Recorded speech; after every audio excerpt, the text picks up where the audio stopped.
I'm here to survive. I didn't come here to win and put laurels on my fucking head and feel like I'm the best at something. Because you're not. You're the best at something for 10 minutes. Choose something better. Choose something more useful for other people. What I want to be useful at and I want to be best at is helping people be more confident and safe.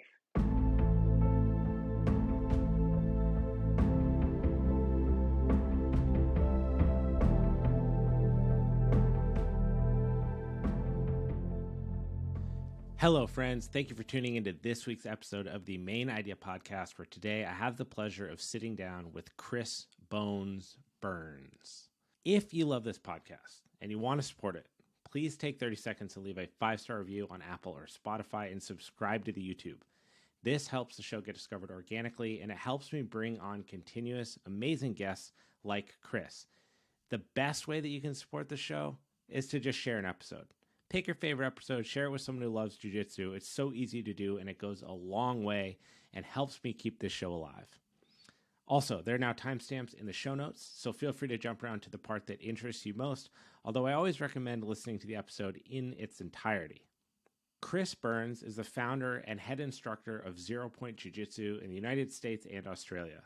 He specializes in Gracie Jiu Jitsu and self-defense, basing his teachings directly from Rickson Gracie's concepts.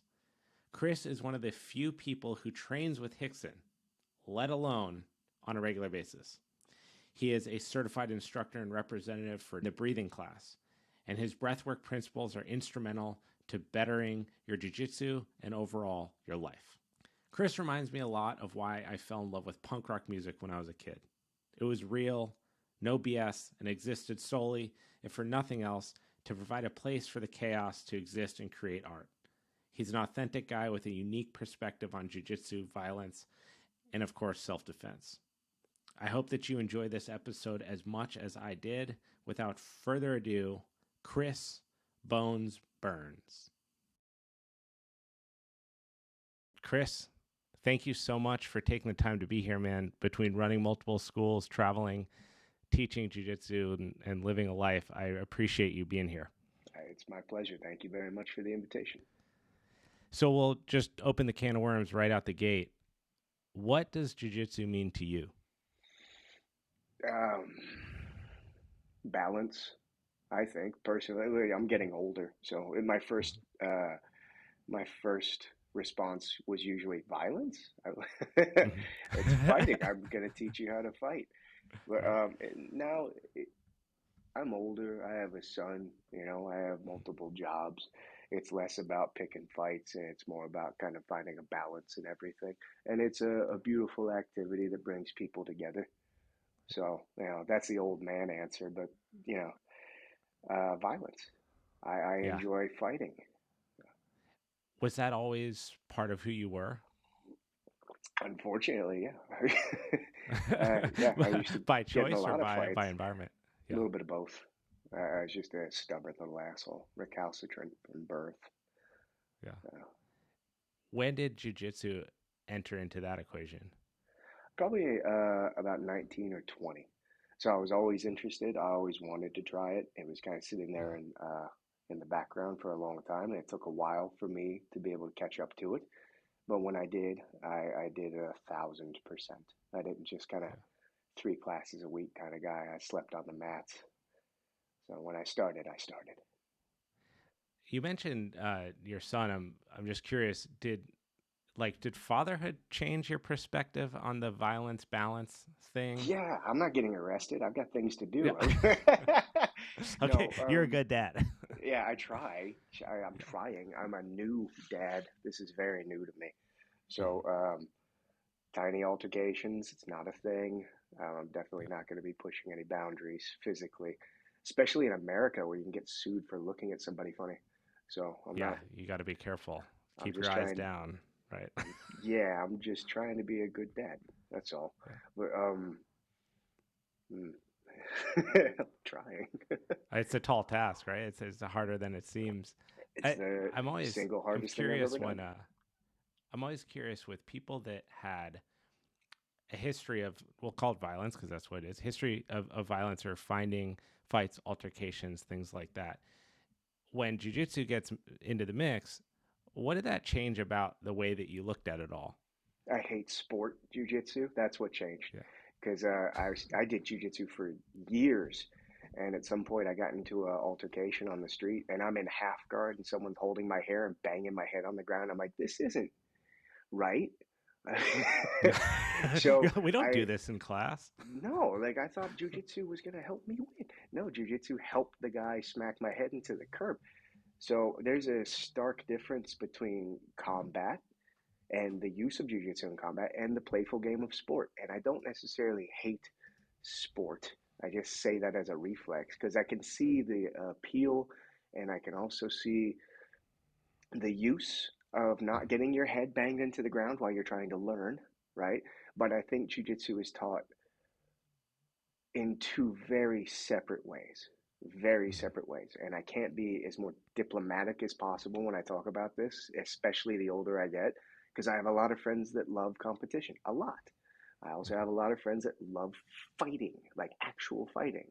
And then there's that middle ground where people believe that they're the next UFC fighter and that jiu-jitsu just doesn't work. Like everyone's got a fucking opinion at this point, and I don't care anymore. The sport of jiu-jitsu is fucking fantastic. Help yourself. I'm going to play over here by myself, and you guys can just leave me alone. I'm going to keep doing Rickson Gracie Jiu-Jitsu because regardless if it's sport or combat, it's useful. So It's funny, the more that I talk to people that have been doing this a long time, like yourself, or that have fought professionally, the shared opinion is everything you just said. It's thank fuck. a respect of sport jiu-jitsu as what it is, right? Yeah, that's It's all of helped us to grow being the polite. sport. Right. But then there's this underlying, like, the the gloves are off, so to speak, but in a situation where you actually need to protect yourself, that is so different. All right, so fuck it. I'm just gonna say it. Like you killed my favorite band. You know, like this album was fantastic, and then it just like they sold out. It just became horse shit. So yeah, I get it. The sport is fantastic because you can dick around and find new moves and be confident and not getting your head caved in and whatever, man. Like 99% of it can just go fuck itself. It's just fucking useless. Like if you can't manage the distance to not get headbutt, I'm sorry, man. Fighting's a lot easier than people want to think it is. They want to overthink the situation and think that combat is this grandiose thing where I'm going to have to spend hours and hours on bjjfanatics.com so that I'm not shitting on them because I'm probably going to end up doing something with them one day. Sorry. I'm just, as a shitty example. Buy the Chris Burns DVDs. Buy the DVDs. I'm not going to do it. I keep getting all these fucking offers, but they're so pointless. It's so pointless. Nobody gives a shit about this version of jiu-jitsu until they feel it. So there's no way that somebody's going to feel it by watching me teach it on an instructional. I've got a friend and we're thinking about doing one. Maybe, I don't know. We'll see. But either way, it's just one of those things where if there's this gap between us and there's no rules, fighting's really easy because you're just a sack of water that could accidentally slip in the shower and die. You're not John Wick. It's way easier to accidentally hurt yourself than you think. Will you take me back to when the band didn't sell out? Talk to me about that time, because that's a time that I will never get to go participate in. I think it's something that's so special about, at least my perception of your experience. But what was it like being involved in this? I don't even know what you want to call it, art form, martial art, whatever. What was it like being there when the band was kick ass and they were playing the small venues and your front row and the ticket was $5 and it didn't suck ass? I got a lot of stitches. I've broken my nose more times than I care to remember, but it's rubber, so you can't see anything. But it was never, paid to be in a ring. I wasn't lucky enough to have that time because honestly, that would have been cool. I would have loved to have done that when I started out because when I started, it was at a sport academy, but it wasn't a sport academy. It was a fucking fight club. And we just weren't allowed to punch until nobody was watching. And then we were punching each other. And it was awesome. You know, like I didn't learn any good techniques, but I met some very tough men. Like Australia's tough as nails. So back in the day, before the sport kind of thing came in, we would just go out a lot Yeah. and fight. And it was normal. It was normal back then, and it was probably even more normal like way before my time. But then the sport kind of came in, and I can't shit on it because a lot of cool things happened because more sportive people started coming to the club that I started out at, and they were doing a whole lot more. Barambolos at the time was the huge new thing. Was Delahiva, reverse Delahiva, and Barambolos, and none of the old skill guys would put up with it. They're like, I'm not rolling with this guy. This is ridiculous. I just punch him, and I kind of agree. Yeah. Yeah, to an extent, like everything's useful to an extent and within context. That's very important to state is that everything is useful within context. And sometimes your timing is off, and sometimes you didn't get to punch him as hard as you could before he got that really cool waiter sweep. You know, Right. before he got to single leg X and toppled your base and, you know, transitioned into 30 different variations on a theme of Ashigu or whatever. Right. Cool, man. Like if you like Shamrock, that first leg lock, it worked. And then he Right. tried it on a hoist. And it didn't work. Like, well, shit works sometimes. So I'm more about the things that work the majority of the time because I don't want my head banged into the concrete again. But back in the day, I had a lot of competitive friends, and you know we still talk. They went one way, I went another, and I have nothing against it.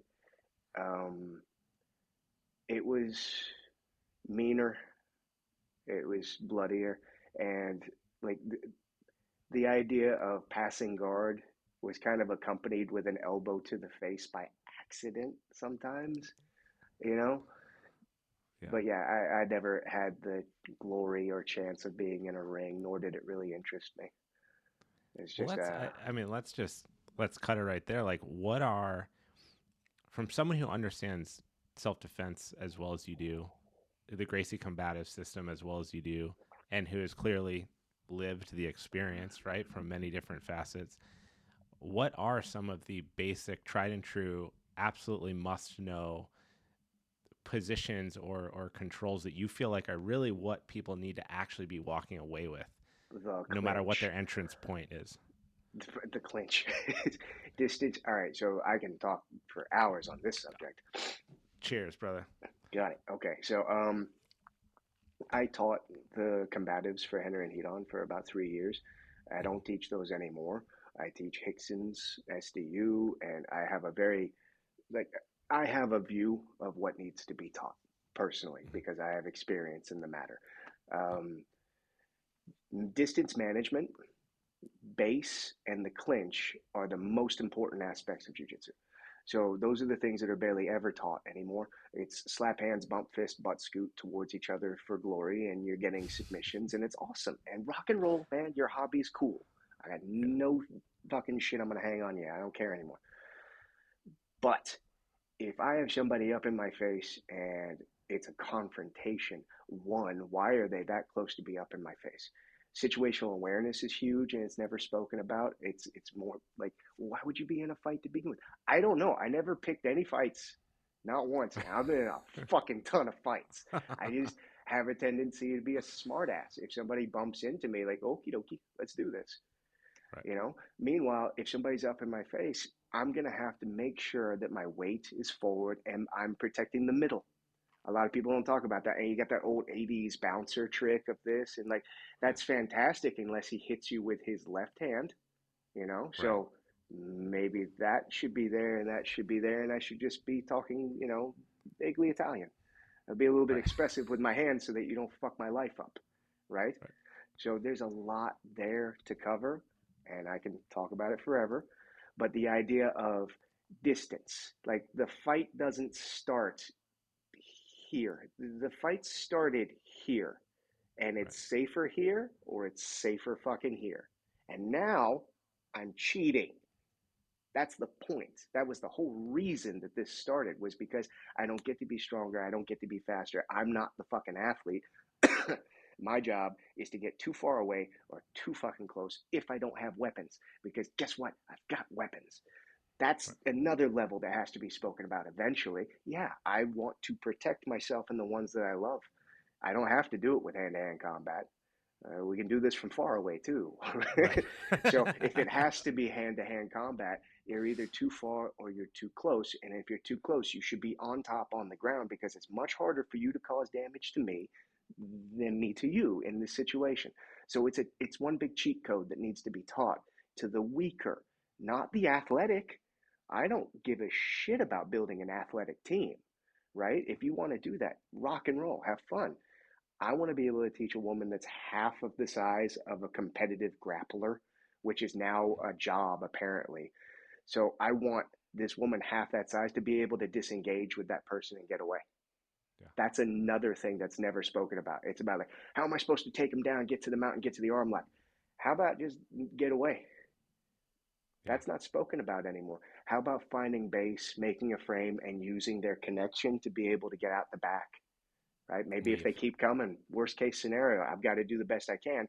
The clinch from the ground is the guard. Again, the guard has become this sportive topic where I'm working on the Matrix complex or whatever. I can't remember. There's a bunch of new shit and I'm not up to date yet. But there's a whole bunch of guards that are all very distance not connected, and a lot of violence can happen, versus the closed guard should be a clinch. I should be close to you. I should be tight to you to avoid strikes. And then I should be on an angle, adding weight and becoming a fucking nightmare. There's no version of the guard where I should be disconnected and playful and inverting. So those are the huge differences that I would love people to start to recognize eventually, is that distance management is key for violence. Distance management is key for grappling, top or bottom. As long as distance is managed, you have a much better chance of winning, regardless if it's sport or combat. And it'll come back around. It always does. Like, leg locks are really huge until all of a sudden body lock passing is a thing now. Yeah, I've lived long enough to see the full circle a few times over. Like, That's all why I the love these conversations. I fucking love just, them. I love talking to people like you because I shit on everything. no, not even like you just cut through it with a knife.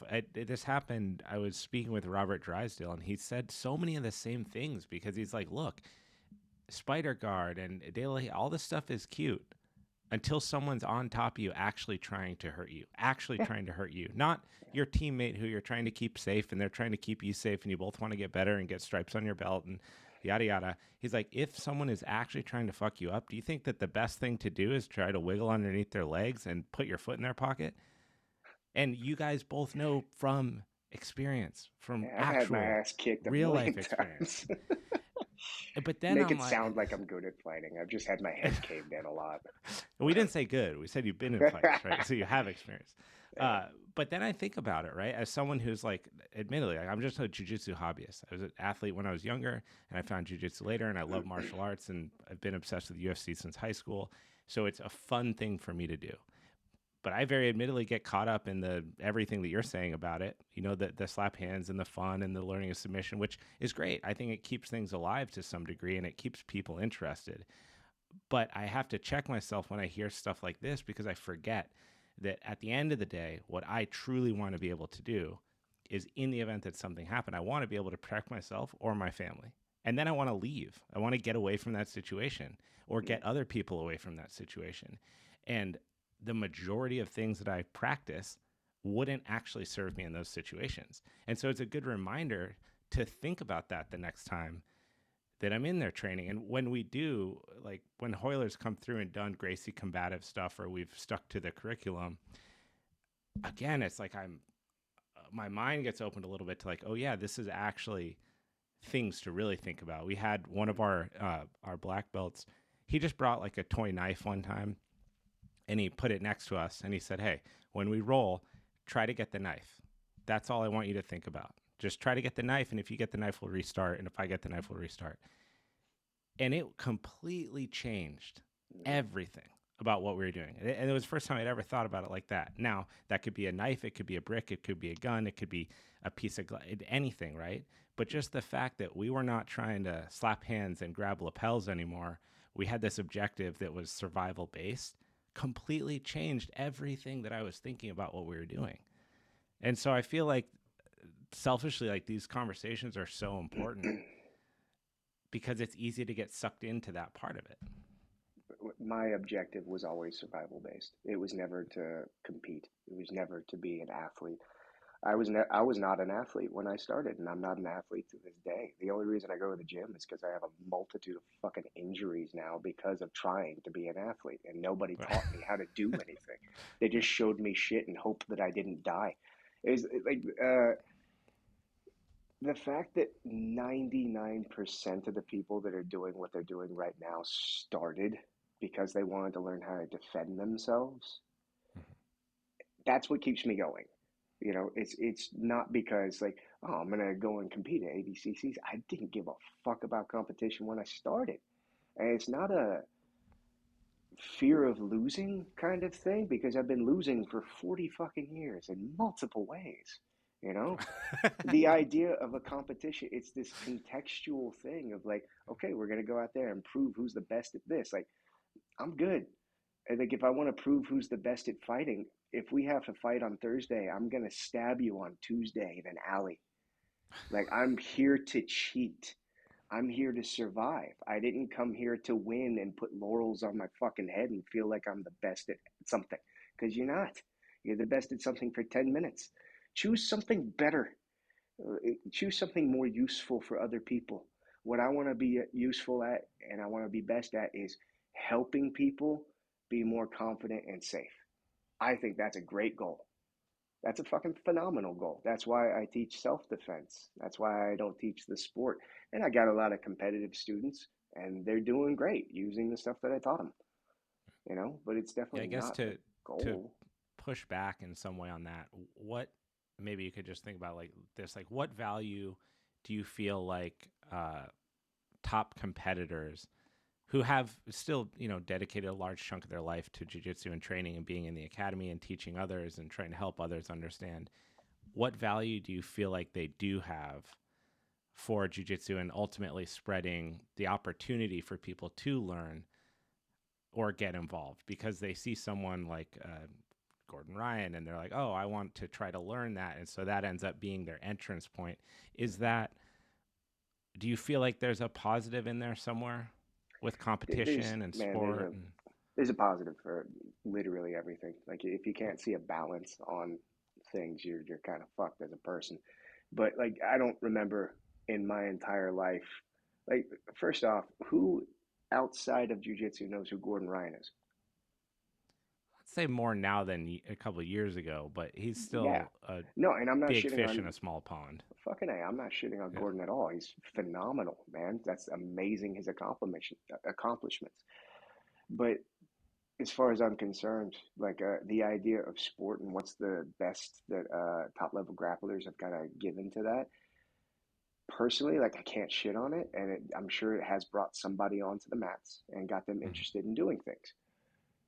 I think the best thing that it's brought was the systemization of learning procedures. And that's like the dorkiest answer. It's less about like he gives people the will and the hope to. He's not Rocky. I'm Yeah. like he's a dude who loves rolling around on the ground for money. Fucking A, go get him, Tiger. Like that's awesome, and I can't shit on it, but I don't see it as like he gives people a reason to wake up in the morning and do sit-ups. Right. Cool, rock and roll. But I think honestly, the best thing that sport grappling has kind of given to what we do is breaking things down in like really creepy serial killer like ways of going like this equals this equals this. He moves left and I go there, there, there, and there. Because when I started, it was like fucking grab his arm and twist it. That's all, dude. That's all I got. It was so brutal. I had like a VHS tape of Nino Schembri doing omoplatas. I'm like, how? What kept you coming back in the door at that time? I Like you're getting the floor mopped with yourself. You're getting elbows every day. Your nose is broken. What part of that aged Chris was like, I gotta go back in. I gotta learn more. I gotta keep going. I had a really shitty life. I had just a brutally shitty life, and I was always depressed. And fighting, like I wasn't thinking about how shitty my life was. I was thinking about that situation at that moment, and I would survive that situation at that moment. And when I walked away and there was a hole in my cheek, or I had like just there's blood all over the mats, I still walked away.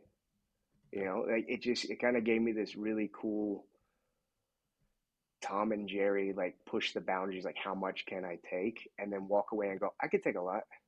I could take some punishment. So I guess my life isn't that bad. I can take some more. That's literally the only thing that kept me going was this super dark, shitty time in my life. Otherwise, like if I had had a wonderful time and I was going out and having fun, I'd be like, oh yeah, well, maybe I'll go to jujitsu next week. Right. Like, there's no nice story with this shit show. Like, yeah, I fell in love with the beautiful art. Like, nope, just wanted to see how far I could push before I break for the day. And then But I you know was what? too tired to be depressed. Within that, like I don't know. I'm always like hesitant on like the mental health topic because it's like trendy, but I do think that there is something to say for physical exertion, Oh, whether fuck yeah. whether you connect with Oh, that on yeah. a like a hard workout level. Maybe you're not someone who likes combat, but you like hard training. Maybe you don't know and you find it and it sticks with you, but there's something that happens, and it's one of the reasons why I do think jiu-jitsu is so incredible is I've watched firsthand people going through that experience on the mats where you meet them for the first time and they're down, dude, out, down and out, and not in a good fucking spot at all. And little by little, it's like they just keep coming. They keep They coming. got And a a little bit reason. chips away, chips away. Yeah.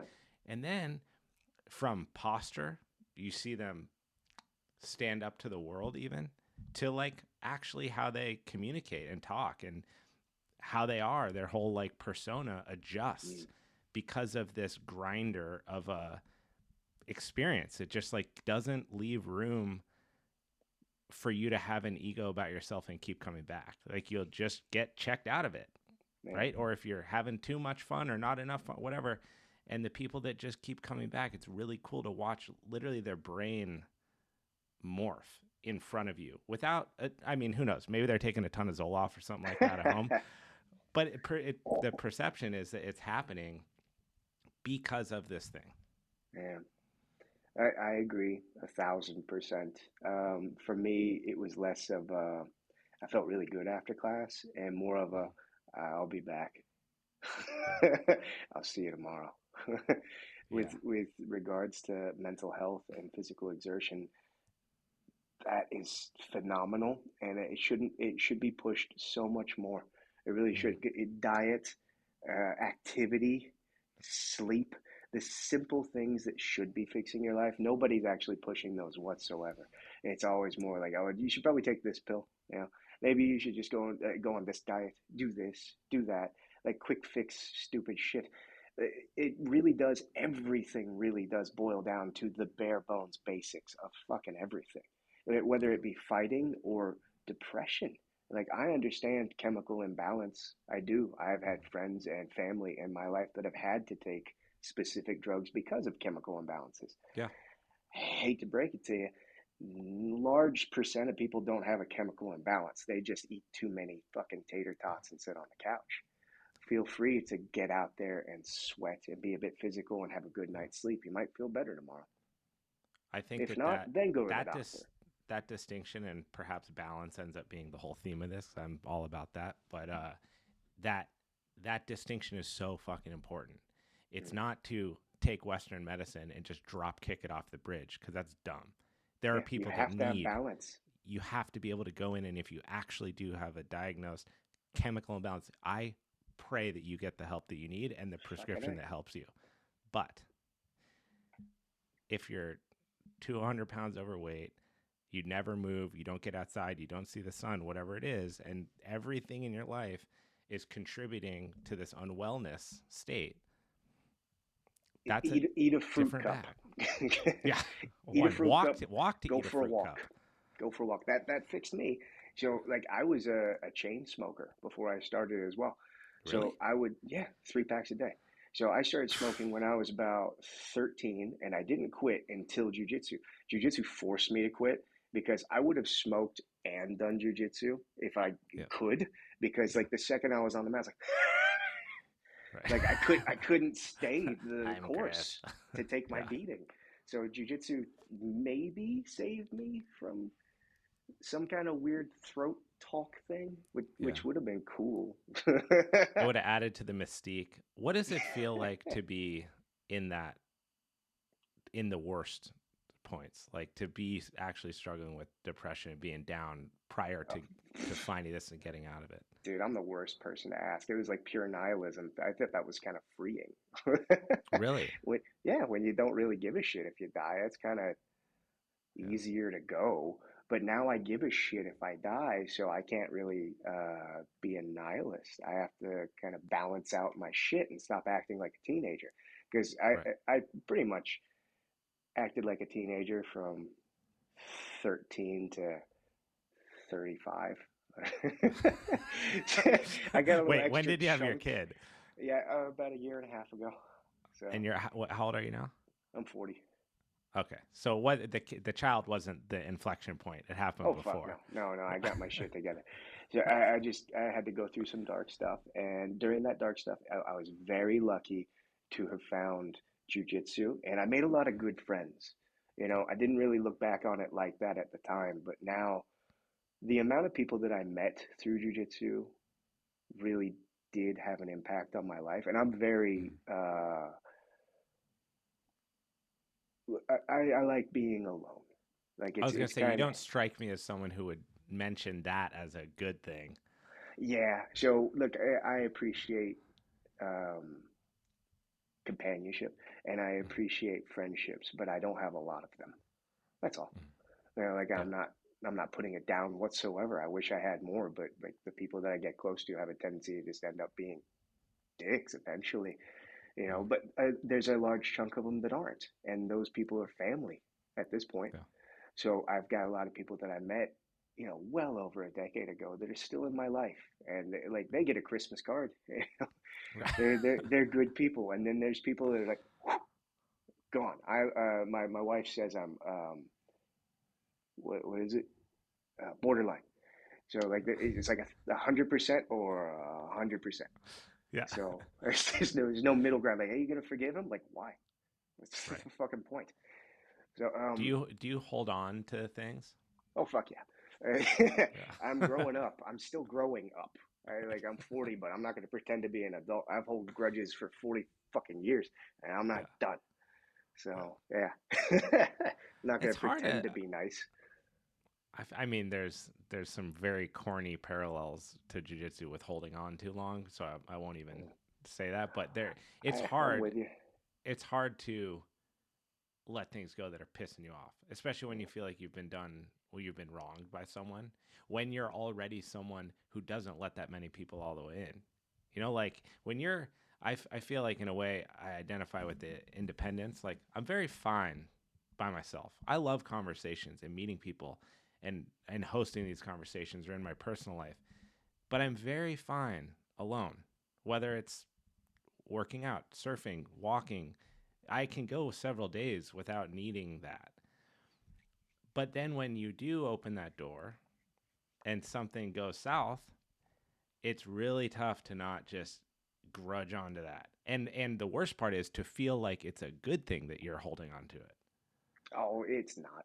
I know it's not, but I also when I hold grudges, it's not like a I go out of my way to make sure that your life is shit kind of thing. Like no, I just cut you out of my life. I think that's healthy as fuck. Like and I know like my wife, she's lovely and she's like no, you could try forgive me. I'm like I'm good. I could Yeah. also try touching a hot pan again and see if it burns me. Still hot. It's still hot. I don't have to touch it, but I also don't have to spend my day mad at the pan. Yeah. Like it's not my problem anymore. So the idea of being borderline I'm comfortable with. Like if I cut that problem out, like smoking. If smoking is cut out, it's cut out. It's not a problem anymore. Like, do I have to worry about catching my breath? No, I'm good. I quit smoking. Do I have to worry about that guy ripping me off and talking shit about me? No, I'm good. He's Right. gone. Like, if he Well, wants to then you continue only to, deal with things when they happen, not constantly when they're not happening. that's the way to do everything. You should live in the present ass moment. Like, if I sit around worrying about tomorrow and yesterday, what am I doing right now? These are honestly great things to think about, because it's harder to act in that way than to talk about being that way Yeah, I know. emotionally. And people don't necessarily want to be that way a lot of the time. So again, I don't really have a lot of friends. So I'm sorry, I don't meet a lot of people that kind of click with me, and Yeah. I got nothing against anybody. Like, they're all great, but I got shit to do. I'm gonna be in the present moment today. I don't want to worry about yesterday or tomorrow. What To do, a degree, like an adult, right. but yeah. What do you look for in, like, when you're creating the ethos of your school or the attitude of your schools multiple, um how do you regulate? I just feel like your margin for bullshit is non-existent. So It how do is. you how do you accommodate things like ego in your schools, or like, tough guys, or how do you balance people that love competition and want to do that within the framework of what you're trying to teach? I've never thought about that whatsoever. It just does. My ethos for my club, for all instructors and me, is show up on time and don't be a dick. It's really not that hard to do a job. It's your job. It's not. I saw a video on YouTube and I kind of want to play with that. And I'm going to go to the club and I'll be there at 7. And maybe if you're there, we could, have a roll and maybe we'll, have a beer, smoke some pot in the parking lot. Like, no, this is my job. I take what I do very seriously. In fact, probably more seriously than a lot of other people do. I want this to be functional, systematic, and I want you to be able to walk in the door and hold your head high and go like, I'm going to learn this. This is awesome. I've got a game plan. I know what I'm doing. So when it comes to my clubs, it's pretty simple. You just show up on time and don't act like an asshole. That's not hard. And jiu-jitsu has a tendency to weed out assholes. And specifically, the way that I teach does that as well. Because I don't just show a move and then we roll for 3 fucking hours. My classes are about an hour long. And we start with a 10-minute warm-up, 20-minute standing, 30-minute ground. At the end of that hour, we line it up, bow it out, and then you are, let's say, given the option. Sorry, I'm gonna do the jerk off. Like, I'll do Hey, do air it all. buddies Yeah, and say, whatever. do a fucking option. No, you're gonna go out there and you're gonna repetitiously do what I taught in order, so that you can have a reflex of jujitsu as opposed to this vague idea of, I don't know, we're doing deep half today. Like, all right, go fuck around, have fun. What I would prefer you do, I want you to start standing, manage the distance, pez out to the clinch, slip to the back, rear takedown, step over mount, cooperative roll off, and let's say punch block to arm lock guard. Wait, Standing you mean base, things that would actually start again. work in real life? Who would have thought? It's almost like I have an entire syllabus that I want my students to learn. Yeah. And they all go together. If you see the way broadly, you can see it in all things. Meanwhile, nature abhors a vacuum. Like, I don't know what to teach, and the students don't seem like they're interested. So we're gonna work on fucking slippity doop guard this month. Give a It's fuck. funny that you bring that up, because Slippity my doop guard. biggest qualm, no, yeah, well, my It's my favorite. favorite takedown is Sloopity Doop Guard, actually.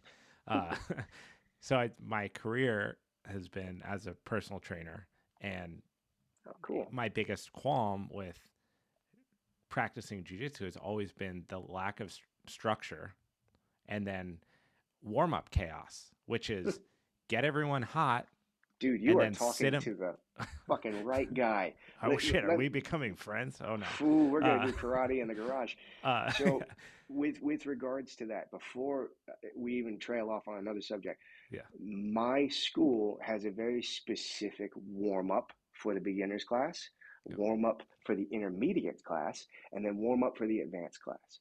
If you'd ever had the chance to go to any of Rickson's classes or even the warm-ups at Crohn's Academy, the warm-ups are more important than you want them to be. In fact, the warm-ups are pretty much what I'm teaching for the day. When you see people doing shrimps up the mat or like these knee slide ducking double leg fucking things like duck walks or whatever, I'm good. I know exactly what I want you to do, and I know exactly what I want you to be fucking good at, and it's called a hip escape. And there's a huge difference between a hip escape, an elbow escape, and a shrimp. They're not one fucking thing, but they all go together, and they all belong together with base and the upa. So, like, if this is the warm up, and you're learning by accident through the warm up, I can guarantee you within 6 months, you're going to be better than most fucking black belts I know at this point. Black belts these days are just a bunch of assholes that are like super fucking fit, scrambling around for submissions. Not a lot of them are actually doing jujitsu. There are some that are. I can't say that they're not. They're actually systematically doing things in a specific order and looking for specific things. Meanwhile, there's dudes that are just running around, just, it's like breakdancing on a slip and slide. It's fucking retarded. Like, I'm happy that you're fit. Go for it. Rock and roll. What I want is I want my student to understand how to bear weight and add weight with a frame instead of strength, right? I want them to understand the idea of base in all contextual spots of jiu-jitsu. Then I'll show you how to connect for a submission and use your body versus a limb rather than fuck it. I've been roided out for months. Fuck you, break your arm. Like, cool. My fucking, 45-year-old female student can't do that. Right. But she can do this, and that's what I'm going to teach. So, yeah, the warm-ups are that fucking key to everything. Then, once you have warm-ups, you have a syllabus. God forbid. You have an actual syllabus, not just moves. You should have a class where it's structured, where you're learning standing, ground, back to standing. And that right there, that should be a foundation. That foundation is what you build all the other shit on. So when you go to, like, the best way to run a school, and I don't give a shit what anybody says, is the Gracie University. Like, the fact that they have combatives, and you have to go through combatives to be able to do things. I agree. Right. 1,000%. I don't like the syllabus. I don't like what's there. I have nothing against them. It's just a different point of view. But Right. the way they structure things is phenomenal. And I think that you should learn how to be safe, and you should learn how to do your warm-ups and why you're doing your warm-ups before, like, big fucking Tom is stack passing you on your first day and you blow a vertebra. Well, All right. the other part about that is that with structure, you raise, like, the rising tide raises all the ships. So if you actually have structure in a class of anything, it could be movement based, it could be jiu-jitsu, it could be Muay Thai. What it does for the beginner, the new person, is it gives them the best opportunity to actually improve in the first 4 or 5 months. Because if you come in and it's your first day, let's say, and you're really here for the right reasons, you want to learn how to protect yourself. And the first thing that happens is some crazy armbar submission into a triangle that, like, the person is happens to be good at. It's the only thing they've done their whole sport career, and they teach it that day. You have no idea what the fuck's going on. You partner up with some blue belt who's more skilled than you. They stack the hell out of you. You hurt your neck. Are you going to want to come back? Maybe if you're a masochist, completely sure. But if the goal is to teach the person who has trouble protecting themselves the ability to protect themselves, you have to have structure. And within the structure, you actually have to have smart design. And that's where doing a warm-up, and I'm like, so thank you about the stand-up thing. Because and this is like nerd moment, but from like a metabolic perspective on what your body's going through as you prepare for activity, standing up is a great way to elevate your heart rate, which keeps unskilled people safe. If you warm up by shrimping across the ground and then sit on the floor for 20 minutes while someone shows you shit you don't understand and then roll, what are you going to do? You're going to hurt your shoulder, hurt your elbow, herniate a disc. But if you elevate your heart rate through movements that actually matter, that you're going to use, like you just alluded to, then stand up, keep it high, then roll, and then learn how to recover. whatever. This is still in the fucking making. Like most schools when I was starting were just a fight club with newspaper on the ground. You know, most people don't know how to run a jiu-jitsu club because I've never run a jiu-jitsu club. People are still inventing how to run a jiu-jitsu club. I think the Gracies found a very good way of structuring and teaching, but it can be better. It can be much better. I think that a lot of the sport academies are still finding their way as to how to warm a student up and how to, because like there's a lot of coaches out there that they want to be dietitians and they want to be like everything. They want to be everything for this one person. You can't. You can be good at your job. My job, my preferred job, is I'm going to show you how to use your body correctly for this one thing. And during that time, you're going to raise your heart rate and you're going to feel a little bit more active and you're going to go home feeling better about yourself until you spar. And then that guy's going to tap you out and then you're going to feel bad about yourself. So there's a balance, Right. you know? So that first level of classes, though, you shouldn't be going home feeling bad about yourself, you know? Right. You should be able to begin your class even less. There's another class that me and Hickson have been talking about before the essentials, you know, like just body wiring, you know, just moving and getting used to the idea of fucking moving. But the thing is, like, if I build that academy, I'm gonna get so many kinds of people versus sport academies. When somebody walks in, you know, like these days, I think people are kind of sort of learning what the sport is and they can see a differentiation. You know, they don't necessarily want to go in there and learn how to get out of a headlock. They think it's passe. You know, Right. like no one does a headlock in a fight. They do the It's the Superman first thing punch. someone will do. Right. Yeah, no, like, I want my guys to be good at fighting stupid people, not professional fighters. If it's a Right. professional fighter, stab them because they obviously don't know how to fight. They spent their whole fucking lives learning how to compete for a medal. Like they're paying for that medal. Sorry, just Well, that's a stab whole them. nother can of worms. I'll talk about it. I don't give a fuck. Yeah, the whole Hey, like you're paying to be there. They're like they have a problem with steroids, but then they're not paying athletes. So like, that's what makes it fun to watch. If I wanted to watch two gorillas fucking fight, that's what I'm going to do. Like yeah. if you're shitty about someone taking steroids, like shut up. That's awesome. Like, what do you They want? You should. want the home run derby or do you want the base hits? Yeah, whatever. It's cool, and I can watch two hoises fight it out. And that's fun and cool. I get it, but like I care about self defense. Like that's my jam. I Yeah. care about self defense. I don't care about sport. If you want to take a ton of fucking steroids and fight over there and get all sweaty and oiled up, that's your jam. Rock and roll. I will watch it from here and I will eat popcorn because that shit's wild. Like, have you It's ever seen wild. two gorillas fight? Yeah, I Fuck, did. dude, I'm in. ADCC 2022. Yeah. I'm in. I will watch the shit out of that. But and that's just me because there's a lot of people I know. They're like, "What is wrong with you? I don't want to watch two gorillas Well, fight." all right. So I got a question about this because you happen to have a close relationship with one of arguably the greatest jujitsu practitioner of all time in Hickson. And he came from a place where he really did fight forever, Yeah, forever and ever, right? Every single time. And my perception of that time period is that he was actually living what all the other people were bullshitting about. They were all talking about how their martial arts the best and karate this and that, and he said, "No, check this out." And it over and over and over and over again proved it in front of people, right? To really, he did the thing. That is a very important like environmental time where someone was fighting. They were proving concepts, the concepts that you talk about, these like baseline ones, not the frills and the whistles and the sparkle and all the bullshit. It's like he was proving the concept. dude. Now that My we're in this favorite time, part, my favorite part about that is the fact that he was still learning while he was proving. You know, blows like my mind. yeah. So when you see him do something back then, he doesn't teach that now because he blew his fucking spine out doing that. And so he changes it and now it's better.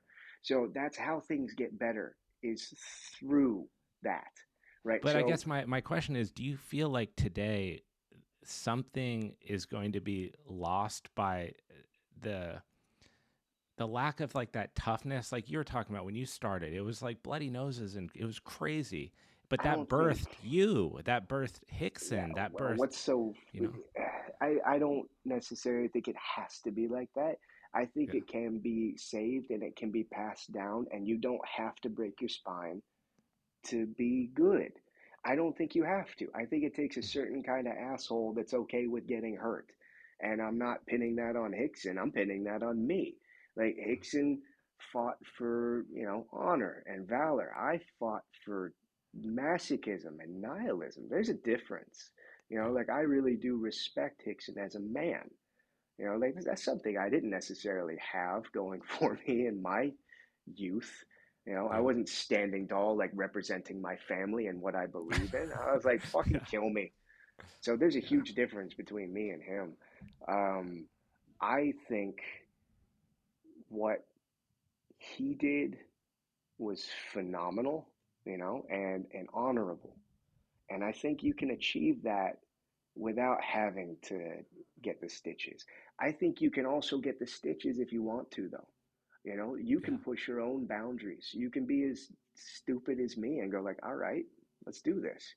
But I mhm, don't think you have to learn. I think you can have, I think you can have a day job. I think you can work in an office.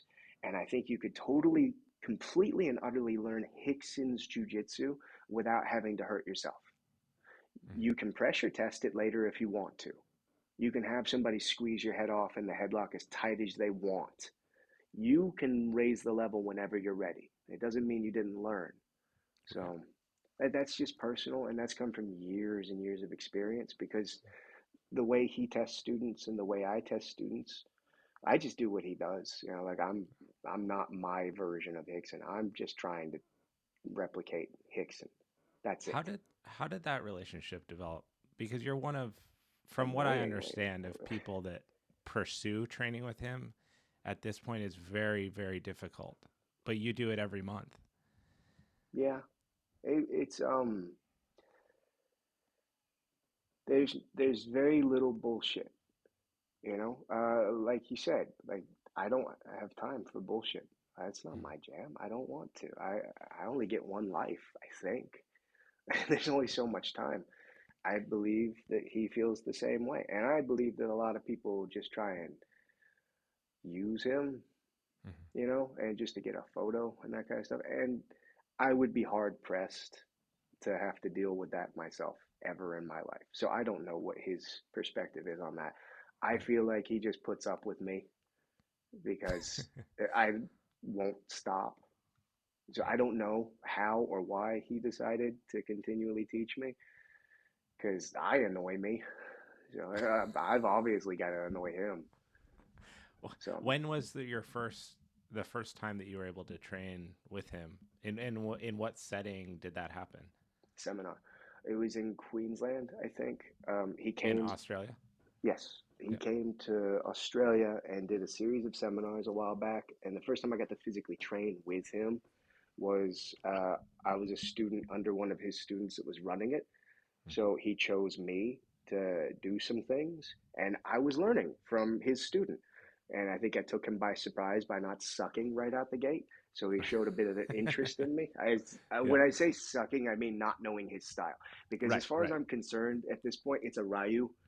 Because jujitsu isn't jujitsu, and we all do jujitsu. Like, no, you guys fuck around and do stupid shit. I'm doing this, and this is That's this. his perspective, or was your Mine, perspective? Gotcha. mine. His Yeah. perspective is very nice. And he's like, "Hey, jujitsu for everyone. It's beautiful. You're Right. learning and doing things." I see people being stupid over there. I'm gonna go over here to this Ryu, where this is what I learn. Over here, there's nothing to do with this. Nothing. Trust me. Like you can think that you're reinventing something very special over here, but you're fucking not. And that can be said for these people over here. They're sitting in their Ryu and they're like, no, no, we got this. This is our style. And then you got this. It's like, it's fucking Cobra Kai. You got your own little styles. This is the flying crane style, and this is the crawling bear dump shit truck, whatever. I'm over here and I'm doing Rickson style for good or bad. This is what I believe in because I've had my spine fucking broken learning all these other stupid styles. I'm good. I picked mine. With him, he used me because of the instructor I was with, and then he just kind of kept using me for the seminar, and then I never left him alone. I just kept fucking pursuing him and annoying the shit out of him until I annoyed the shit out of him in person. And like I would literally fly over from Australia and call him up and be like, "Hey man, I'm here." He's like, "Maybe next time." Yeah. Cool. Head back to Australia. And then I came back. Oh, well, maybe next month. Cool. I go back. I come back. Okay. I'll see you at 5. Like, that's how it worked. That's how it went down.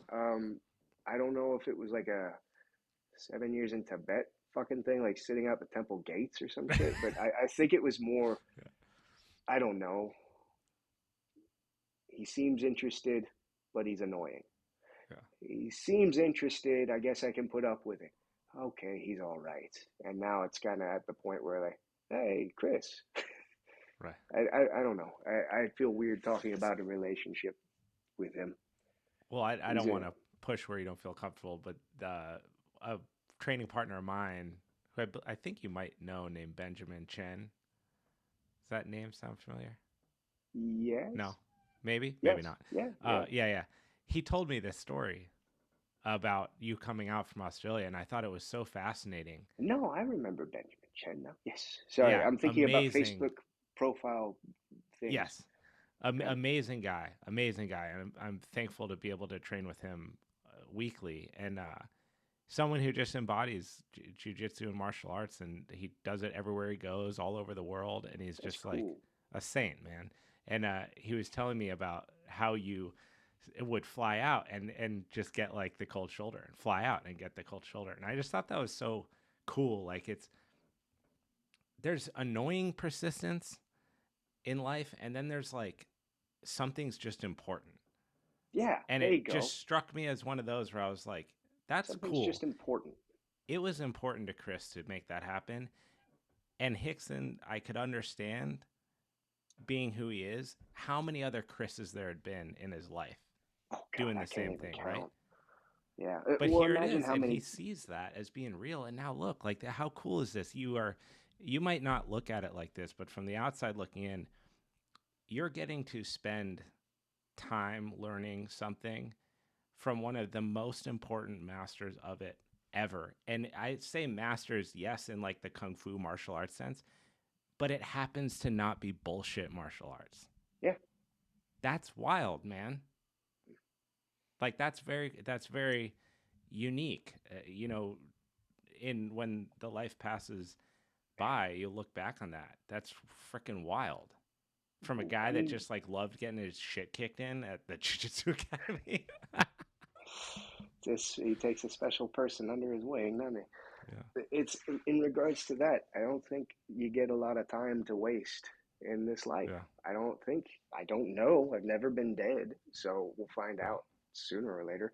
But I'm not here to fuck around, and I have an immense respect for what he has accomplished and what he has done and who he is as a man. There's a huge difference between being good at a job, like there's guys that I know that are really fucking good at a job, but they are a piece of shit, just a shitty person that I want nothing to do with, right? It doesn't mean I can't learn something from them, but I'm not going to go and pursue representing that. I would much rather represent a good person who has dedicated their life to a very specific thing. And you don't get that from anybody these days. Jiu-jitsu's become like the new football. Like everyone's a fucking black belt in jiu-jitsu, and they're doing their thing, rock and roll. This guy personifies a lifestyle, a view, and I respect what he gave to get good at something. And you don't get that a lot. You usually get people that like, I did an online course and I have a certificate. Like, Yeah, all right, totally. did you fucking almost die to learn that? Yeah, I'm good. That's the kind of shit that I want to be around until I'm dead. I want excellence. I want the top. I don't want like, eh. Fuck Right. that. I get one life. I'm gonna get weird. Like that's my chosen weird. You know, like I have an author that I'm a huge fan of, and I'm gonna write him soon. You know, like why not? Why fucking waste your time? Yeah. That's why I love to do this. Cause I'm like, I'm like, or what? Or not have, or not talk to the people that I find interesting and Yeah, just or sit what? You're around. gonna sit on the couch and watch Hulu and eat some fucking corn puffs? Fine, that's your choice. If it makes you happy, rock and roll, man. Right. I'm wanna push as many boundaries and do some weird shit as I can before I'm gone. And in the meantime, I want to help people because that's the thing that was the best thing for me was finding out that it wasn't just being so exhausted that I didn't care about being depressed. Mm-hmm. The thing that made me feel better was I started taking over classes and teaching. And when I Yeah. was teaching, I was helping people. And Mm-hmm. every time that I helped somebody, I felt better. I don't know why. I was like, oh, that was kind of cool. As opposed to like, I did something great for myself. Like, it's a different feeling. There's a huge gap between doing shit that makes you happy because it makes you happy and doing shit for other people. And that version of happiness sinks in way deeper. This weird altruistic, like, cool, they're set. Yeah. I can go take care of my shit. I don't know why, but that really did help me stop hating me. I think So it's because it's hard in life, and I think this has become, I'm 35, 34. I think it's become harder in our lifetime to find things that are truly genuine. Like, I think I agree. about, okay, punk rock music, right? New York City in like the 70s, like CBGB, Max's Kansas City, crazy, original, real, actual punk rock people that had no idea what the fuck they were doing if they were anywhere else other than on stage making chaos. You don't have that. Where can you get that now? Where do you get that actual level of like true, genuine realness, something happening for itself because that's what it is and not because of anything else? Not because they want to do it that way so that they can get X or so that it can become Y or that they can get a record deal. It's just, if I'm not making rock and roll, I'm going to fucking die, right? That is, so it's this truth that's Yeah, really rare. And I think what happens when you do something good for someone else, like teach, or a random act of kindness, is that it just happens to be truthful. That's it. There's nothing on top of it. It's just, it's a real thing. You love jujitsu and you taught someone that they didn't know how to do it, and I because you're know. there in How front of them fucking good showing is that them. feeling? It's all right. So I get the same feeling staring at the ocean. Like Mm-hmm. it's not a lie. You can't lie. It's the ocean. There's the ocean is the ocean. The Yep. lion is a fucking lion. Iggy Pop is Iggy fucking Pop. Get out of the way. I Yeah. respect the shit out of that. There's something to be said about that that just doesn't exist anymore. And But I don't are know, we man. just being like grumpy old? Like sometimes I hear Oh, I myself don't give say a stuff shit. like I think that, it and I'm looks like, am I just being the grumpy old guy, or is it actually like that? Is it well. If it, actually hard to find truth like that anymore? no, it is fucking hard because I've been a grumpy old guy since I was 15. Like I've been grumpy and old since I was a kid. I Yeah. remember at some point I stopped buying clothes and I started taking them from the lost and found because I didn't want to be a billboard for anybody else. I was a teenager. I remember having that conversation with a friend who tried to give me a shirt, and I was like, I'm not wearing that shit. And they're like, why? I was like, because they're not paying me to wear that shit. Fuck them. I was a child. I am 40. Now I'm a man child, and I still feel the same way. Like, I don't need to be doing that. Yeah. There's a balance that can be had. I promise there actually is a balance that can be had between like full fuck you, I'm gonna sell out and I'm gonna have the best life ever and cool, I found something truthful and I'm gonna give myself to this truth. Some people go a little too much and a little too much. There's a middle ground where you can definitely survive and you're not going to have $1 billion. You know, you're not going to get rich doing this kind of shit, but fuck me, man, I'm happy. Yeah. That's genuinely important is being able to stare at the ocean, being able to have that experience, you know, not, it's a kiddie pool, you know, with a turd floating by. There's a huge fucking difference, and I know the difference because I've been around a lot of fucking turds floating by. Yeah. That was a solid metaphor. I like that one. Yeah, I think that there's truth in that. I mean, there's few moments in life where you get struck by the awe of the simplicity of what's in front of you. And it's hard to hit those notes, but I feel like it's in the most simple things actually. Now we're super deep here, but it's in the most simple things that you get the most clarity and the most real actual experience. And it's not dusted up or fluffed by someone else. You know, it's just there's this ocean across the street where I live in Encinitas, and every single time I walk my dog, I just go stare out there because I'm like, there's something immense about it, and it's not flashy. It's just, this is the other thing that's wild metaphorically about the ocean. Every fucking time you go look at it, it looks different, which is just, it strikes me. That always strikes me. I'm like, some days it's green, some days it's blue, it's deep, it's rough, it's windy, it's choppy, it's high, it's low. It's like, you can look at it 365 days a year, and as straight up as it is, it's never the same. Yeah, that's a beautiful metaphor for jiu-jitsu, honestly. At least the jiu-jitsu that I know, because I've known a lot of jiu-jitsu. I've known a lot of different versions, and I've known a lot of different opinions, and I've seen the ocean in a million ways, and sometimes it's a kiddie pool with a fucking turd in it, but sometimes it is straight up the fucking ocean. And that's the kind of shit that I'm going to fly across the world to witness, if you catch my drift.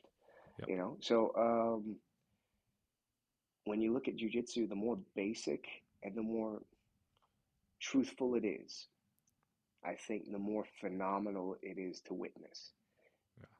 And I think that that basic, bare bones, truthful version is what I want to keep alive as much as possible. And the easiest way to do that is by punching someone in the face while they're doing knee shield. Well, this brings me to my next, is a perfect segue. You didn't know that you were providing me with, but I know. And I wasn't really sure that I would bring this up, but because of who I understand you to be right now, I don't think there's a better person to ask about this. Talk to me about gi versus no gi jiu-jitsu. Give a fuck. I don't care what I'm wearing. If I'm wearing a backpack, I'm still doing the same jiu-jitsu. So the difference between gi and no gi jiu-jitsu is the difference between giving a shit and giving a shit. It doesn't matter what you're wearing. Jiu-jitsu doesn't change. I think as far as good jiu-jitsu goes, here's an easy metaphor. Standing in base. If I have to stand in base, I hope you know what that means. Do you know what that means? Yeah. Okay. Like hand forward, foot comes back, get up. Almost, yeah. So there's a bunch of versions that people teach all over the world. So if I'm going to stand in base, that's a thing under context. And that's important because a lot of people just go like, we don't do that here because, you know, like I've had it pressure tested with some MMA fighters. It doesn't fucking work. Well, you never got taught, you fucking retard. Go learn jiu-jitsu instead of watching YouTube. Right. Maybe travel across the world, ask somebody who knows what they're doing. Anyways, standing up, am I going to stand up the same with a gi on or without a gi? Same. Okay. So if I stand up and I have a battle belt on because I'm a police officer, am I still going to stand in base, but does the technique slightly change? Well, you have to protect your gun. So if I'm wearing a backpack or a rucksack, am I going to stand in base or am I going to waddle on the ground like, I can't get up? No, I have to stand in base because I'm carrying Yeah. Right. So it doesn't matter what I'm wearing. I have to actually respect structure instead of strength. That's it. So if you're wearing a gi and you grabbed onto my gi, great. I'm still doing jiu-jitsu versus you grabbing a gi. Doesn't matter what I wear. Context is what changes everything. When I'm wearing a gi and you take my gi and wrap it around your foot and then around your wrist, now I have to pretend that I'm not going to punch you in the face, which is an interesting story because that was the first time I ever met Chris Howder. Chris Howder is an old friend of mine, and the first time we ever rolled, that son of a bitch put me in worm guard, And I didn't do anything. I just sat there like, the fuck you doing? And he started punching me. And I love him. We are best friends to this fucking day. Put me in worm guard and then punch me in the ribs. That is my man. Anyways, regardless of what you're wearing, it's the rule set. So what you really asked was, do you prefer this rule set or this rule set? I prefer this rule set. I don't give a fuck what you're wearing. I don't give a fuck what you're doing. Jiu-jitsu is jiu-jitsu when you do it correctly. Other than that, you are wrestling around, grabbing cloth and doing special things because of the cloth.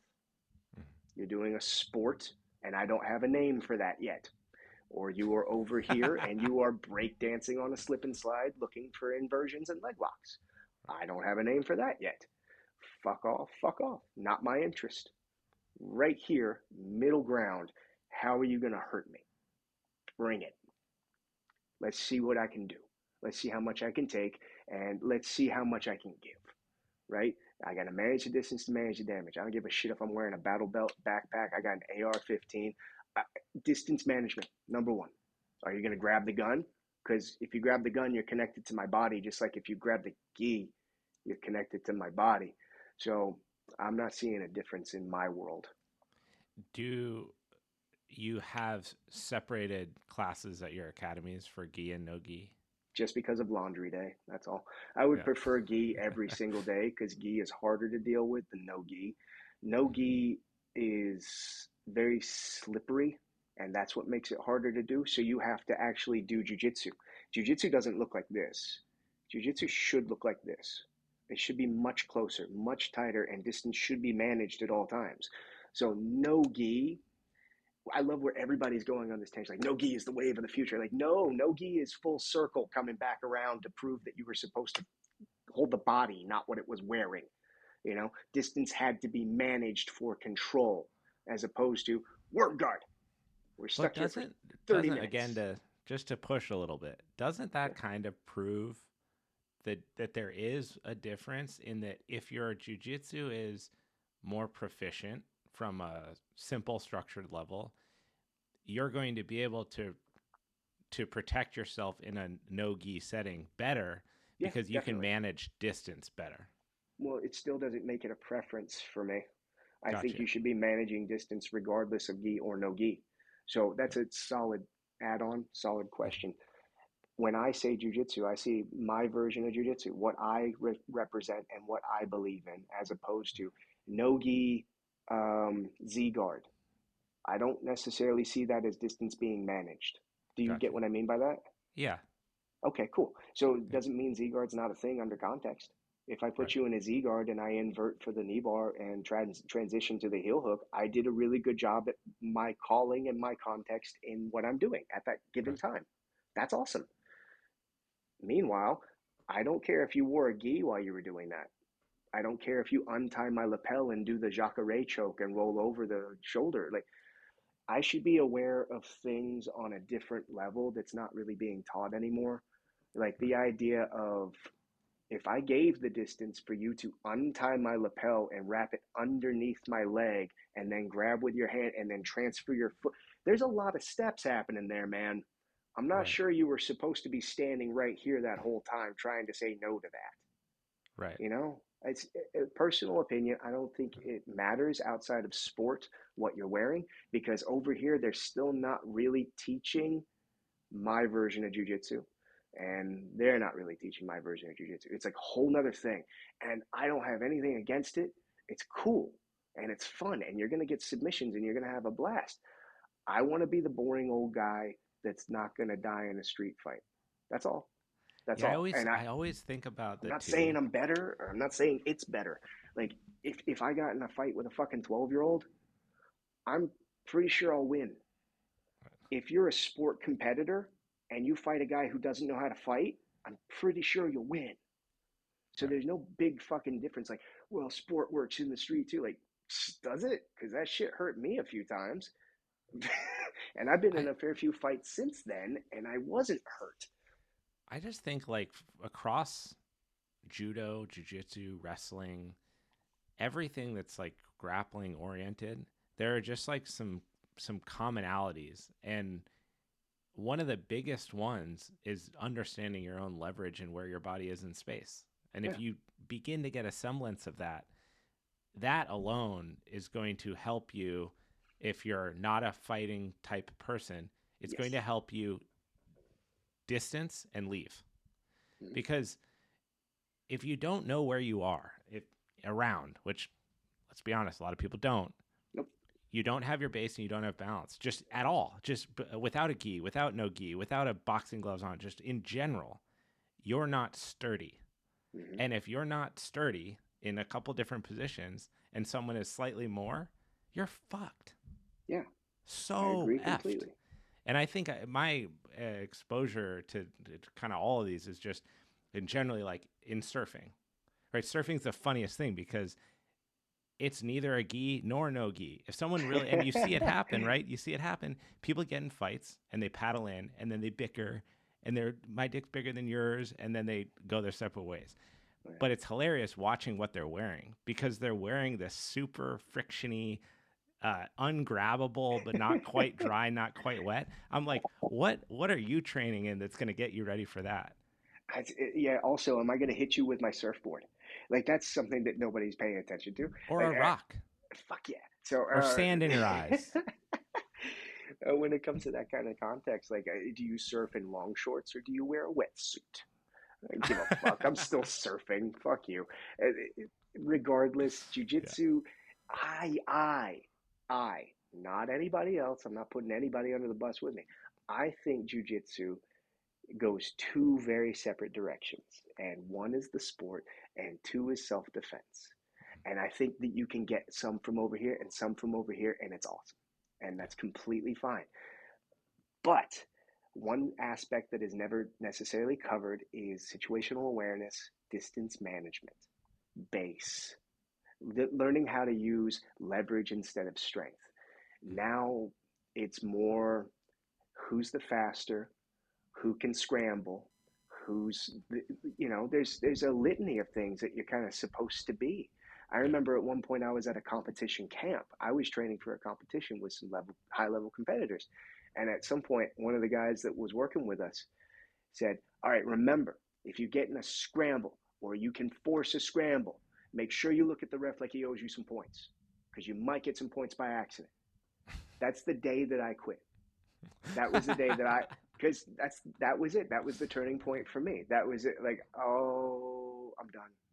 Yeah. No offense, I'm done. I'm still friends with those guys. Still genuinely friends. Like, fuck, I'm out. Yeah.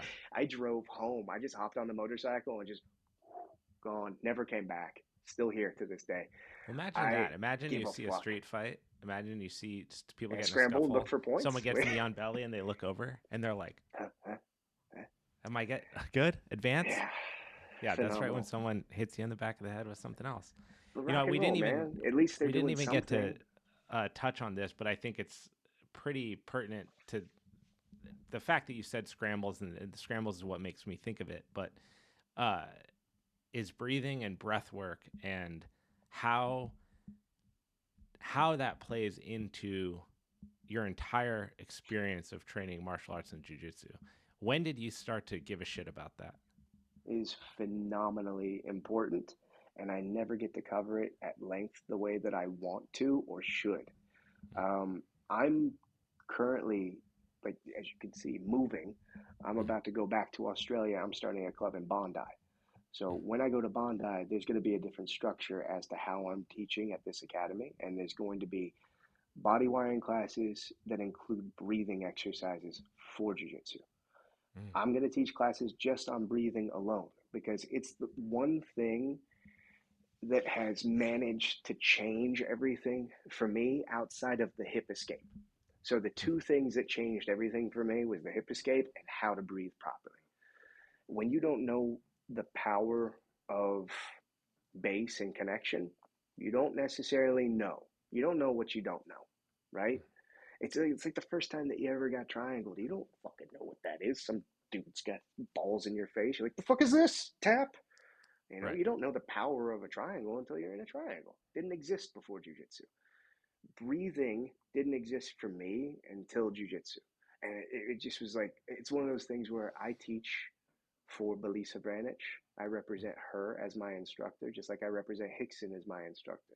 Belisa taught me everything I know, and her brother, Alexi. Alexi flew over to Australia and helped me work my way through the tests. I would talk about this to training partners when I was doing it years and years ago, and I'd have them like, yeah, I'm good. I know how to breathe. Yeah, Black through your belt. mouth like an idiot. Yeah, just being a douche. And like, yeah, I think I know how to breathe. I'm not dead yet. Like, okay, it's a muscle. You know, like you said, you're a personal trainer, correct? Yeah. Okay. So you have to teach people how to lift weights so that they don't injure themselves, right? Yeah, and breathing is actually a really big part of that. Who would have fucking thought? So, in regards to breathing, you're using a muscle that a lot of people don't know they have because they're not busy flexing it in front of fucking Instagram or TikTok. It is on the inside. So, you have a diaphragmatic breathing that should be taught and should be learned in order for you to be at the maximum of your ability in a conflict. Not only in a conflict, but in a mental conflict. So, if you imagine that you start hyperventilating because you've been in a conflict and it was just verbal. Have you ever had that? Like, I don't know. I did. Oh, yeah. You know, Yeah, I got into an for sure. argument and I nearly got into an altercation. And I was like 15 years old and I didn't know how to fight them. Yeah. Freaking out. I didn't know any better. I didn't know I could slow down and control my breathing and slow my heart rate and regulate everything because I'm a fucking machine. I didn't know that. I didn't know that if I start to lift something, it tears the muscle, and then when that muscle heals, it gets bigger, and I can lift more. Like nobody teaches this shit. So yeah, breathing has had a huge influence on me when it comes to my capacity to keep my fucking shit together, as fighting Dude. as well as emotionally. You know, Yeah. like I've had some stupid shit said to me. I was like, Yeah. It's powerful, man. yeah. It's funny. I had taught for years, and like I was very much like you. I'd never thought about breathing. It just that's not something I thought about ever. And then I didn't know until I didn't know. I read a book called Deep by James Nestor that's about Everybody keeps freedivers. telling me to read that. You would love it. Okay. He did. I found this on the web sorry. for how do you very Oh, much like I never could thought about reading. That's not something I thought about ever. And that's creepy. That's hilarious. Hold on, I need to mark that and take that. I literally had somebody tell me about that book just a couple of days ago. I think it's a very scientific approach. Am I correct? It's beautiful in that he is a journalist first, and he became fascinated with these freedivers, and so he then traveled with them for 2 years, lived with some of them, and then learned about freediving himself and the breathing patterns. And it's a journalistic like expose about breathing and breath work in the context of freediving, like elite, the people that hold their breath the longest, right? But because of that, he then wrote another book called Breathe, which is about he went to Stanford and for 2 weeks did this nasal breathing study with a scientist there. And it is fascinating what breathing through your mouth or breathing through your nose does. And then he kind of opens that up to a lot of different things.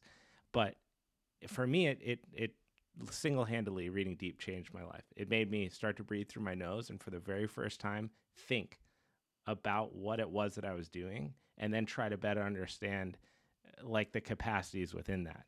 It changed how I train on the mats because I started to see for the first time that there is variance in how people breathe and the huffy puffiness and the tension and all that. And it like, that's why I was so excited to talk to you about it because it was instrumental.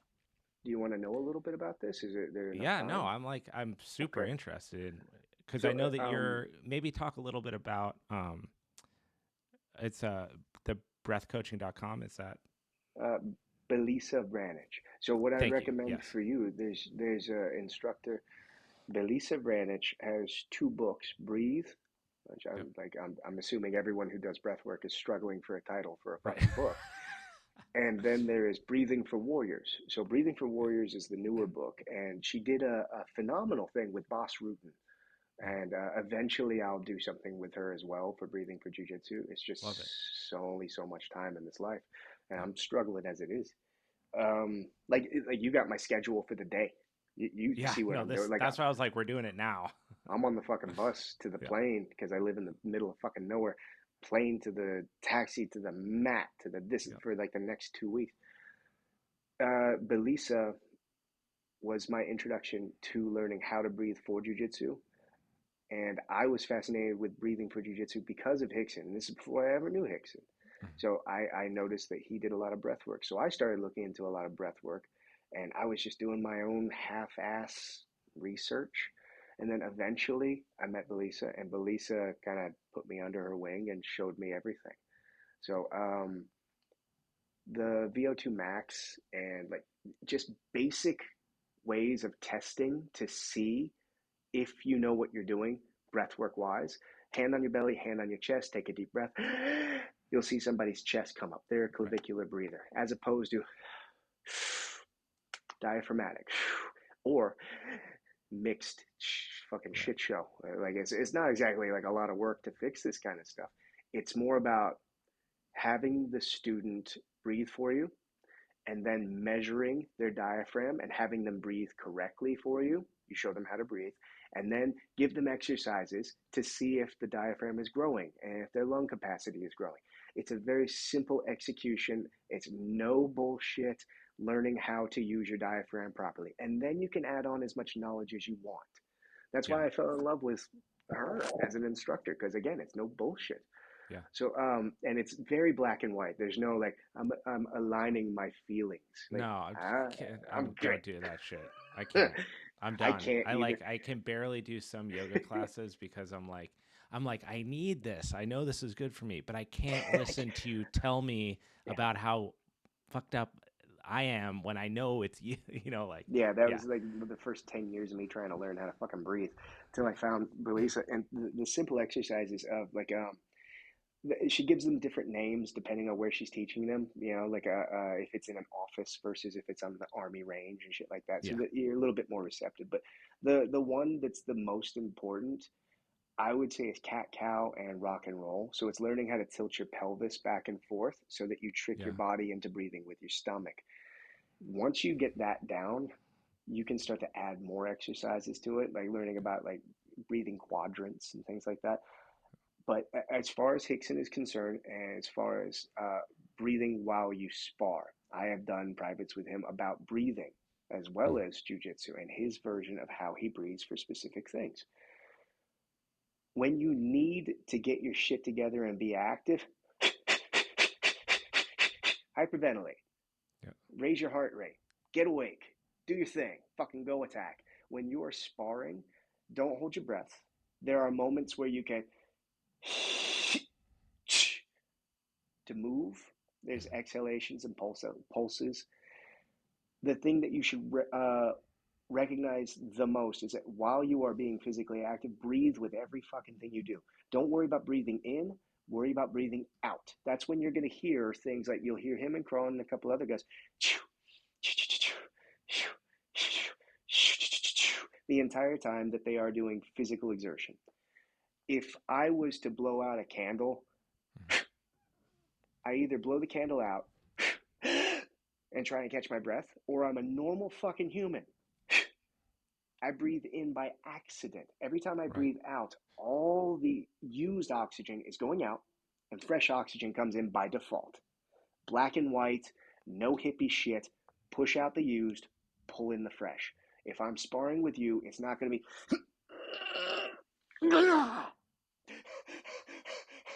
No, which is not what you see. Which is 99% of what you fucking see, especially in Kesagatami. It's hilarious. What you should hear is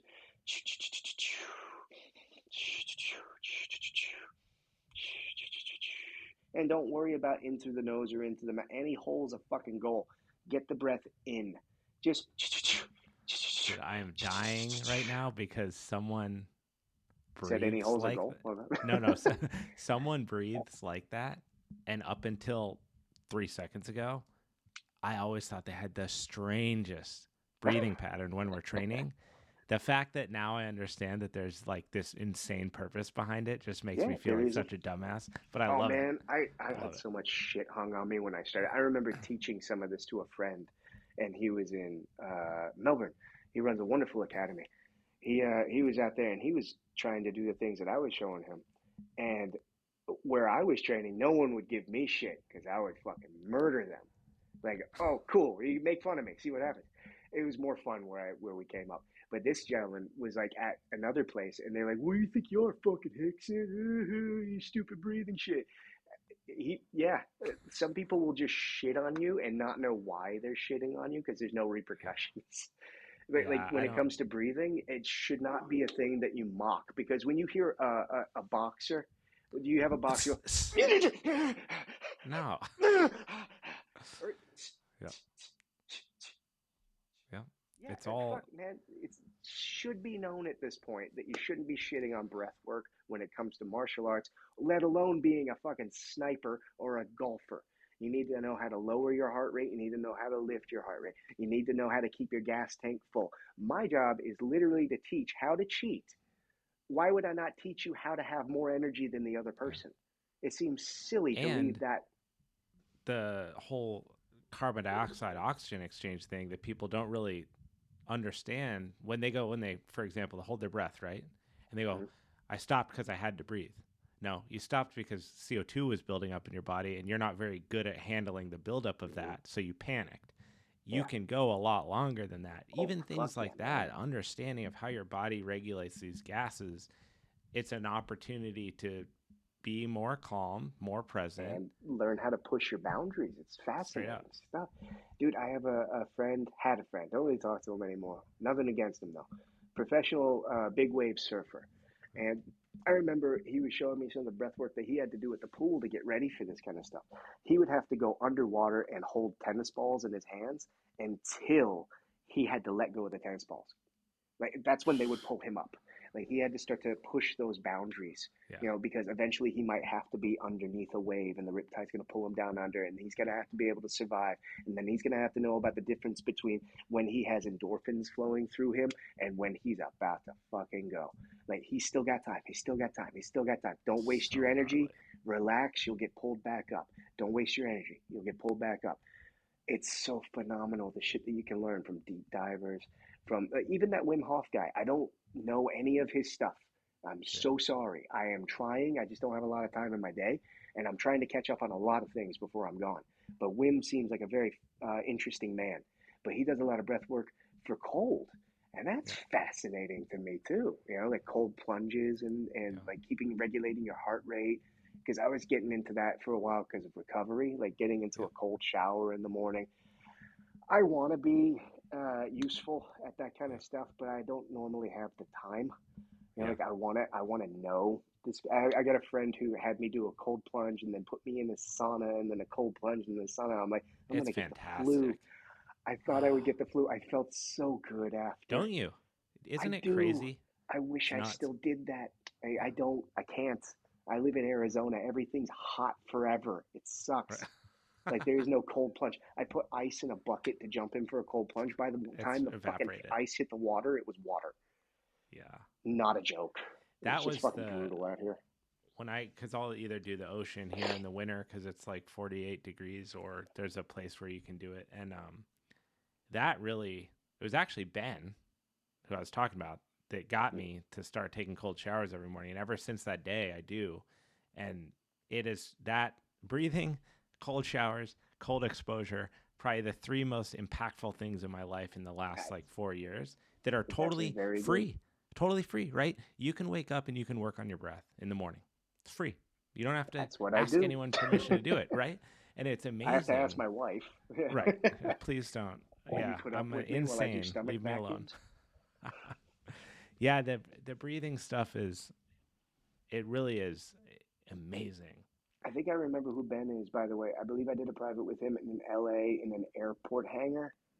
Probably. Fucking A. And he's on the road right now, and I'm about to do a private Yes. with one of his friends Yes. in 2 days' time. I can't. Chang. Chang. Yeah. So I train with Chang and Ben. Both those dudes, fuck yeah. They are Yeah. awesome people. Why don't you come down with them? If you've got time, feel free to join. Be in the Dude, room. deal. Let's see, why not? 100,000%. Chris, it has been incredible sitting down with you. I feel a little bit insane that I even found you for an hour and a half, given the move, how you're literally about to go away for like 2 weeks and be off grid. And um, these conversations mean the world to me, man. I really appreciate you taking the time to be here. It's my pleasure. Thank you so much for inviting me onto this. I'm sorry I'm not social media savvy. It's never been a box that I've had time to tick. I've been I've been sleeping in a van outside of Hickson's, like Yeah. trying to do that. And I should catch up with this kind of stuff. And I really appreciate you letting me do this. Yeah. And I apologize for nothing. I love that. Well, thank you so much. And we'll do this again, brother. Okay, I would love to.